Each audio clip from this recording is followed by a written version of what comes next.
What's up guys? Welcome to AnimeKouhai. If you'd like to help me out, please hit the like button and subscribe to my channel. Unable to muster any reinforcements for Demon Lord Rimuru, they will descend into utter chaos. The Western nations, who had fixated both eyes on the great Jura forest, would be blindsided by such a turn of events. If that happened, nothing could bring down Calgurio's offensive. He was sure of it. Concentrating on the dungeon and the storm dragon, Calgurio calculated that doing so would net greater military gains. Is there anything you do not understand? The marshal asked. No, ma'am. I will, in consultation with Gladium Dono, draw up a strategy that will accomplish our task. Aye. Once you drop us off, we will show our enemies just how pitiful they are. Well then, Yuki added. I shall have to make a show of force against the Dwarven Kingdom. Once the war engulfs Central, there will be no further movement in Eastern. The marshal said. However, Do you mean to imply that we can rule out retaliations from bloodthirsty dwarves?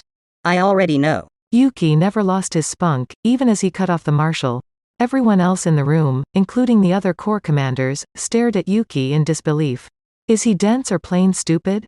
His attitude begged the question, but Yuki shrugged off the glances he was getting. very well. The marshal picked up. Now then, begin preparations at once! Yes, ma'am. The order had been given. Without the Emperor, Rudra, saying even a word, the stage was set for the Empire's simultaneous three-front invasion. On that day, the imperial edict to start the war was issued in the name of the Emperor. Spirits were running high in the Empire. At long last, after centuries of slumber, the behemoth was raring to show its claws once more. Yuki let out a sigh of relief as the imperial conference ended. In the previous meetings, the marshal never spoke. But this time, she was actively interfering. As a result, Yuki was forced to tweak his plan a bit. It's no big deal. My army will be deployed near the imperial capital as planned. Most of the armored corps, which is the most influential and distracting, would invade the Great Jura forest. I wouldn't have guessed that even the Magic Beast Corps, with Vega in their midst, would move to the front lines, but I guess the Mixed Corps is all I need for the coup d'état. The original plan was to build Vega up as the driving figure behind the coup, which also would have made him the fall guy if his plan was foiled. Of course, Yuki's troops would support him behind the scenes. Rather, Vega was a diversion, and Yuki intended to take charge of the actual work. He had no choice but to scrap the plan, but in the grand scheme of things, it didn't matter much. Because Calgurio, the idiot that he was, had played right into Yuki's hands. Calgurio was more of a strategist than a fighter. He was strong enough to hold his own, but ultimately, he was a man who was particular about strategy and certain victory, avoiding any risk. And yet, when weighing a loss against the potential payoff, greed would get the better of him. In short, all he needed was a compelling reason. Tempest was rich, and their groundbreaking technology was rife for the taking. And then, if you told him they were hidden in the dungeon, telling him directly would raise suspicion, of course, so it was better for Yuki to make him think he was after it himself. Using the information and samples Gadra had brought back, Yuki was able to make Calgurio dance to his tune. Still, though, You look so grim. What's on your mind? Yuki asked the person sitting across from him, Gadra. It's about the marshal. The marshal? I was wondering why she might have been so impatient. Impatient? Yuki blurted. I didn't get that feeling from her. Yuki couldn't fathom why that was keeping Gadra preoccupied. To him, it was neither here nor there, but something about it was plainly bothering Gadra. Ah. Yuki murmured. I also thought about it during today's meeting, but she was quite the monster. To tell you the truth, it would be difficult to say whether I could win against her or not, unless I found out personally. Yuki could gauge the strength of most of his opponents without having to fight them. Now that he had awakened to his ultimate skill, he could even see through his opponent's hidden abilities. So, for him to encounter an opponent who he couldn't analyze, it was self-evident that she was one dangerous individual. Marshal Dono is always appointed right after the succession of His Imperial Majesty Rudra. She has always protected His Imperial Majesty, like she did for the previous generation, and the ones before that. But still, as far as I know, there is no record of the marshal being involved in military affairs. So why? Gadra contemplated. The marshal becoming a problem was something Yuki hadn't accounted for, either. But it wasn't entirely unexpected. After all, the strongest demon lord, Guy Crimson, seemed to have a bone to pick with the Empire. It didn't take someone as smart as Yuki to figure out that something was going on. Why did Guy Crimson, the embodiment of power, let the Empire do as they pleased? Yuki wondered if the reason behind the prideful demon lord's reluctance to make a move was because of someone even he was wary of. and if he were told that this person was the marshal, well, he would be inclined to believe it. At any rate, if the war spirals out of control and engulfs the world in chaos, what follows would be extraordinary. Then, a monster lurking in the shadows might reveal itself. Yuki smirked as he played out the upcoming events in his head, barely containing his enjoyment.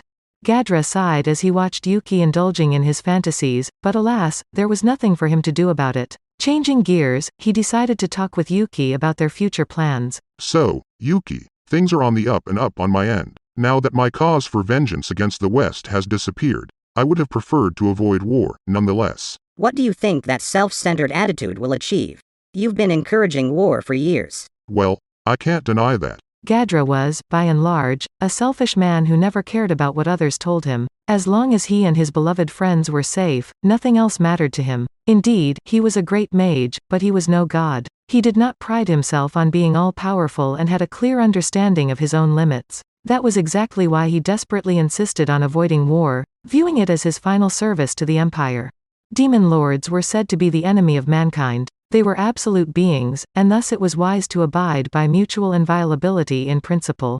He made contact with the late demon lord Clayman to avoid making an enemy out of him. Through this connection, he was able to establish a friendly relationship with Yuki. All of this for a single objective: defeating the West, defeating Rumanism.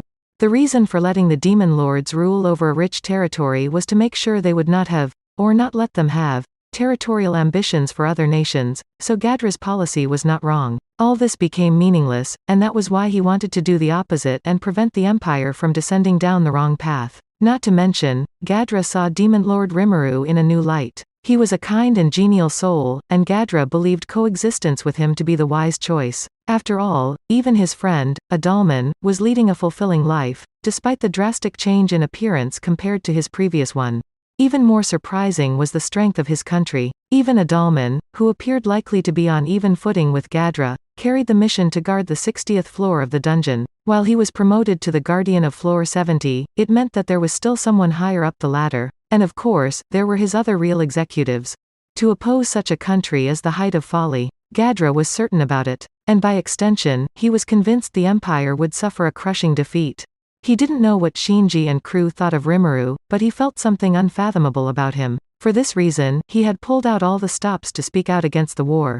He was let down in the end. Nevertheless, he had upheld his end of the bargain with Rimuru. Because he succeeded in directing the eyes of the Imperial Army on the dungeon, all he needed to think about was his future course of action. What happens to those who don't listen to me is no longer my concern. I will request for one last meeting with His Imperial Majesty, and then I'll be on my way to the monster country. What a remarkably imposing declaration. It's treason, then. Nothing of the sort. I just strive to live on my own terms. Yuki, this doesn't mean that I'm cutting ties with you. Whenever you need it, you can count on me. Gadra, despite his selfish side, had another, which showed compassion and kindness to the people he was close with. He seemed to like Yuki, as his promise showed. I'll look forward to that time. Yuki nodded with a bitter smile. Well, I am a newcomer to that country now. I'll be working to earn their trust from now on, so don't expect much leverage out of me, if you had that in mind. How mean. Keep those thoughts to yourself. What nonsense. The brash fellow you are ought to handle it. All right. Those clowns are more befitting of brash, but regrettably they aren't here to say hello. Did you send them off to do some nefarious deeds? Sort of. I could tell you now, but Rimuru-san will catch wind of it if I do, so too bad. Yes, indeed, then I won't ask. If you happen to need me, I'll be there for you. Thanks, I'll count on it. Yuki replied with a grin. He had also taken a liking to Gadra. His honest way of life sparked a bit of admiration within him.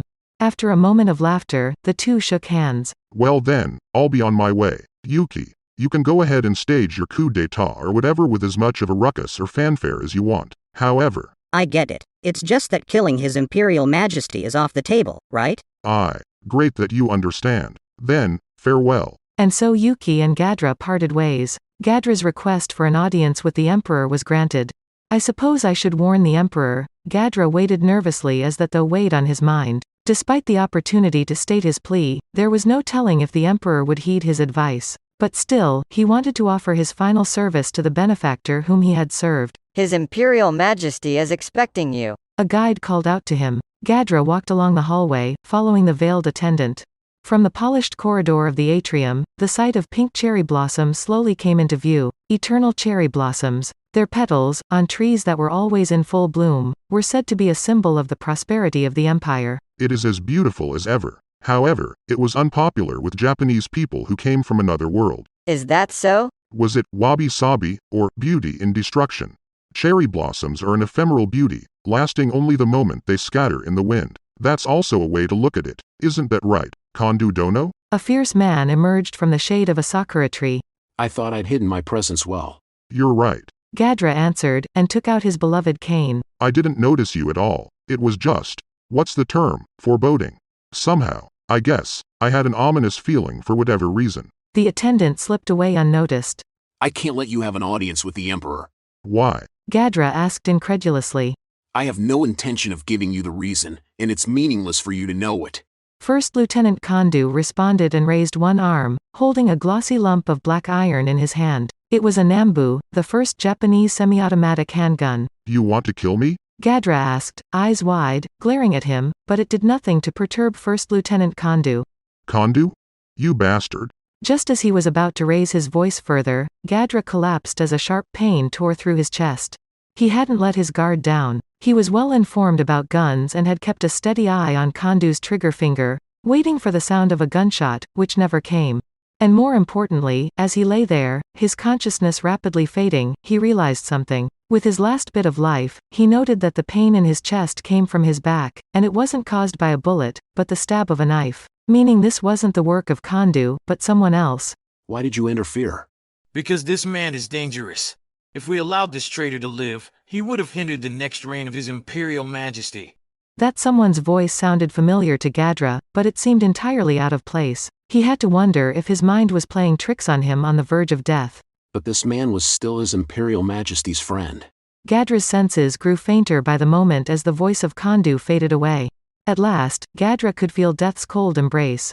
Is this poison? What a thorough job. All of this as punishment for betraying His Imperial Majesty Rudra.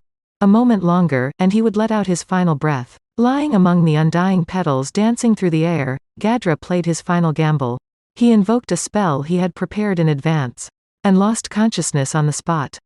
That's it for this video, guys. Thank you for always watching my videos and supporting my channel. Shout out to the new members of AnimeKouhai sponsors: Chris Duncan Jr., Isaac, Shadow Wolf 660, Koala King 93, Randall Hernandez, Devon, Tyree Ezel. Thank you so much for helping out. Shout out to the commenters: Rambaru, Betty X Plays, Curvy Postrero. I'll see you guys in the next video.